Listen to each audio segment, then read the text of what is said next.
রাতে বাংলাদেশ ছাত্রলীগের সভাপতি সাদ্দাম হোসেনের বাসায় আবারও আগুন দিছে। আপনারা দেখতেছেন যে মাঝ রাতে, এখন কিন্তু রাত 1:30 বাজে, নতুন করে আবার আগুন দিছে।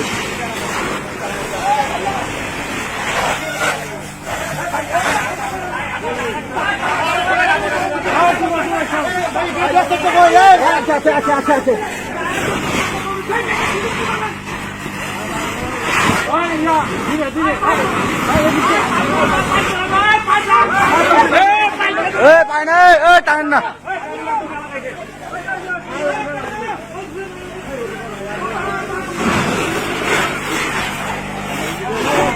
গভীর রাতে আগুন দিছে। নতুন করে আবার এই যে একটা ভয়ের সঞ্চার সৃষ্টি হয়ে গেছে মানুষের মনে।